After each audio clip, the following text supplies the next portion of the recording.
एक समय की बात है। परमेश्वर कबीर साहब जी महाराष्ट्र के पंढरपुर के पास एक आश्रम बनाकर सत्संग किया करते थे। सत्संग में ज्ञान की बातें बताते थे जो सभी लोगों को बहुत अच्छी लगती थी। श्रद्धालु लोग कबीर साहिब जी के ज्ञान से प्रभावित होकर नाम दीक्षा लेकर भक्ति करने लगते थे।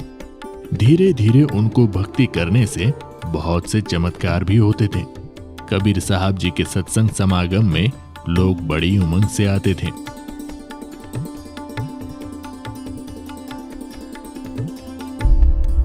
उन्हीं भक्तों में से एक भक्त का नाम रंका था।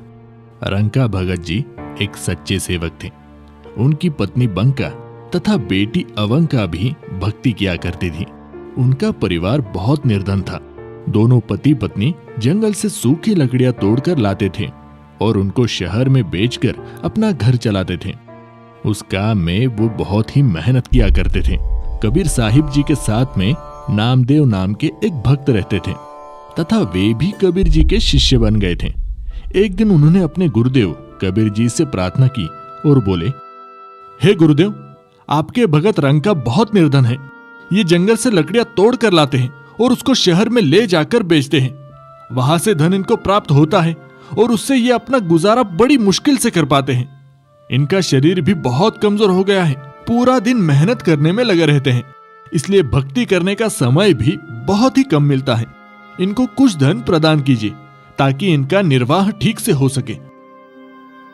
कबीर साहिब जी ने कहा, भक्त नामदेव, मैंने इनको धन देने की बहुत बार कोशिश की, परंतु ये लेते ही नहीं। हे गुरुदेव, आप फिर से धन दीजिए, ये अब की बार अवश्य लेंगे। बड़े दुखी है दोनों। ठीक है बेटा, समय आने दो। एक दिन रंका और बंका रोजाना की तरह जंगल से लकड़ियां सिर पर लेकर आ रहे थे। जिस रास्ते से वे दोनों आ रहे थे तो कबीर जी अपने शिष्य नामदेव जी को साथ लेकर उसी रास्ते पर आ गए।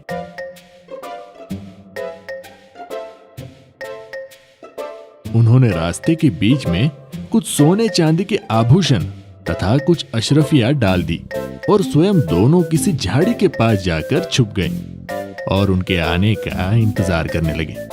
कुछ देर बाद रंका लकड़ियां सिर पर लेकर आगे आगे चल रहा था। उनकी पत्नी बंका भी पीछे पीछे लकड़ियां लेकर आ रही थी। अचानक रंका की नजर नीचे पड़ी। उसने देखा कि सोने चांदी के आभूषण तथा अशरफियां पड़ी हुई है। अरे, इस घने जंगल में ये किसका धन गिर गया है? यहाँ तो कोई भी आसपास दिखाई नहीं दे रहा है। ये धन जिसका भी होगा, ऐसे हम प्रयोग भी नहीं कर सकते। लेकिन मेरी पत्नी मेरे पीछे पीछे आ रही है। कहीं उसकी नजर इन पर पड़ गई तो वो भक्ति में विचलित हो सकती है, क्योंकि स्त्री को आभूषण बहुत प्रिय होते हैं। कहीं उसके मन में लालच आ गया तो सारा काम बिगड़ जाएगा। ये विचार करके सारे धन को छुपाने के लिए उस पर पैरों से मिट्टी डालने लग गया। बंका की नजर अपने पति की गतिविधियों पर पड़ी तो उसे बात समझते देर न लगी और दूर से ही कहने लगी, चलो चलो भगत जी, मिट्टी पे मिट्टी क्यों डाल रहे हो? हाँ हाँ, चलो घर चलते हैं, आज तो बहुत देर हो गई। फिर दोनों पति पत्नी उस सारे धन को लांघकर घर चले गए। देख लो नामदेव, अब मैं क्या करूं, ये धन लेते ही नहीं। नामदेव जी को भी एहसास हो गया कि उनके लिए ये धन तो मिट्टी के समान है। वास्तव में धन तो राम नाम की भक्ति का धन होता है जो कभी भी नष्ट नहीं होता। ये इतना निर्धन होते हुए भी भगवान के दिए में खुश थे। अपनी कोई इच्छा नहीं रखते, केवल भक्ति को आधार बनाकर अपनी जीवन यापन कर रहे हैं।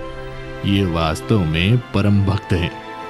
कबीर साहिब जी कहते हैं, कबीरा सब जग निर्धना, धनवंता न कोय, धनवंता सोई जानियो, राम नाम धन होए।